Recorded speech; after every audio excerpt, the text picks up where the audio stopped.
email me as well, or the department head, although I should say email us first before Ted.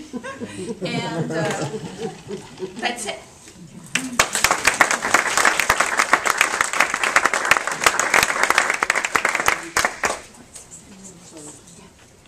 So in the meantime that Professor Julia Douthwaite is getting ready, there is a discussion sheet that I had prepared that you can take a look with some questions.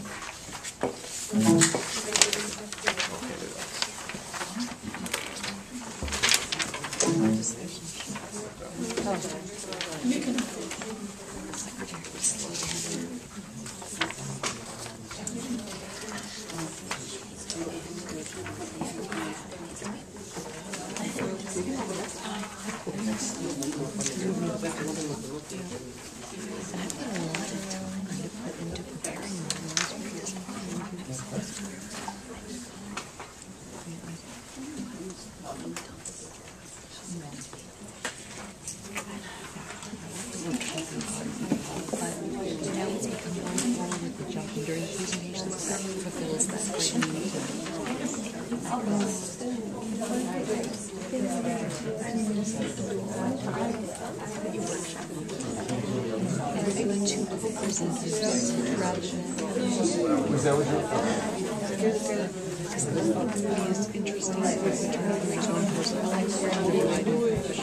There should be like one or two that have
Please welcome our second panelist.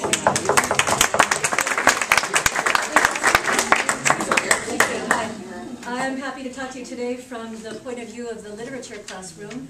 I thought I would run through briefly what I have been doing in this class. This is my survey class. It's the Survey 1 class that I've been teaching this spring and enjoyed it very much. And so first of all, perhaps I could show you the syllabus to show you how the breakdown goes of what they were expected to do.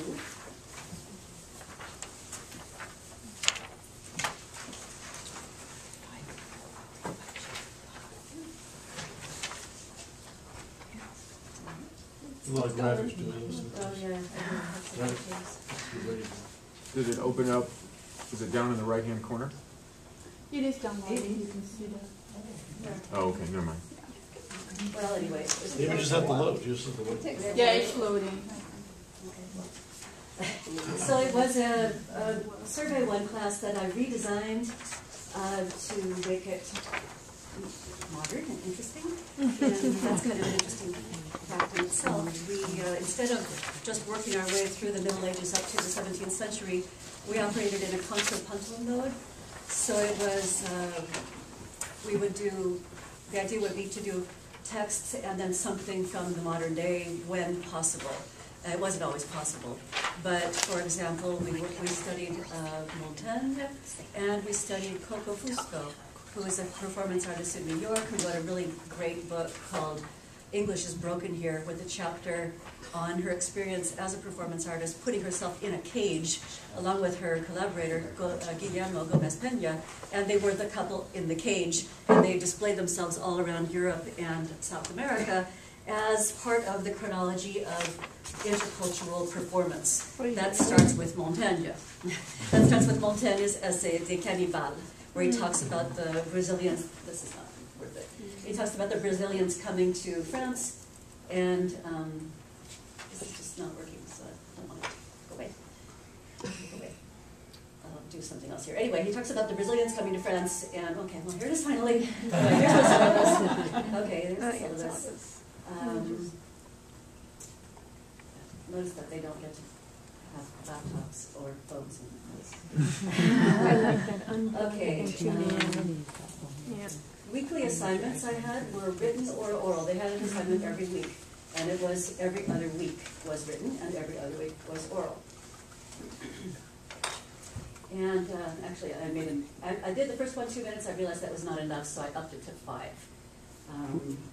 And they did a research paper, and then they did these creative books, which is something else we can talk about if you're interested.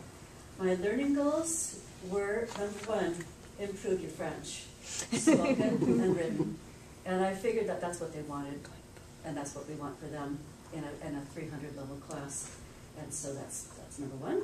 And number 2 is the whole skills, of course, of analysis. And 3 is content. So this represents a change in my attitude over the years too. And I think one that's more consonant with what students are hoping to achieve. And I'm fine with this. And so we have the written and oral assignments. And then they had oral phases for their research paper. They actually did it on Wimba because I had 14 students, and if you give them each 5 minutes, it just whoa, it just takes up a lot of time. So I actually had them do it on Wimba instead, which worked out fine. And then today they did their oral presentation at my house right before this event. This is part of this is my contrapuntal method. So we studied La Fantastique Love, and then we studied the controversy caused by Sarkozy and his insulting comments on La Fantastique Love. We studied Les Mille et Une Nuits, the Ganon 1704 translation, and well, this little cartoon is kind of a representation of, we actually had we had 2 video conferences with a class in Cairo, where we talked about the translation of Les Mille et Une Nuits in 3 different translations over the years, and we got into a discussion about what does the West think about the Orient, the Middle East. What do you people in Egypt think about the 1001 Nights? And that was really interesting because they were shocked that we read that book. Some of them told it, most of them. I mean, it was a mixed class with some students not from the Middle East. There were actually some Americans in it. So the first week we talked about Said and theories of Orientalism. Including some very, very recent work about translating the Quran. But the second week, it was about the 1001 Nights, and my students kind of led us through this literary discussion with questions, of course, that I had given them all ahead of time both times. But when the Middle Eastern students really took the floor the second week, we found out that they were quite shocked by the fact that I had chosen that text for this class, and that it would be considered an obscene work, and that as children they had not been allowed to read that book. So that was really interesting for us. We had no idea that I did not know that I was exposing them to something obscene. So that was good. Congress again. Sorry about that. Here I am. Okay, now, I want to just briefly, here's the list of the homework assignments, just to make it nice and simple for them. I put it all on one page. I actually got very sick at the beginning of the semester, so I had to kind of redo it. And that's why I did this. I was trying to stay organized. I was a little disorganized because of being sick. But another good thing that I recommend for the literature classroom is getting them to come and see you immediately. You see, they came and saw me. Well, they were supposed to come and see me this week, but I was sick. So they came and saw me in the 4th week of class. Every single student came and saw me, and they had 20 minutes each to talk about the research paper. And the research papers were due right after midterm, which I think is a very good idea. Not at the end of the semester. They were due right after midterm. That catches their attention right away. And they need to learn how to do research. I show them how to do research by going onto the library's website, etc. But my goal here is to talk about oral assessments. So you'll just see that, I just wanted to show you that what I said I really did do. Here's written, here's oral. Here's written, here's oral. Then they had their, then I gave up, I mean, I lightened up because they had their précis, they had a 2-page presentation.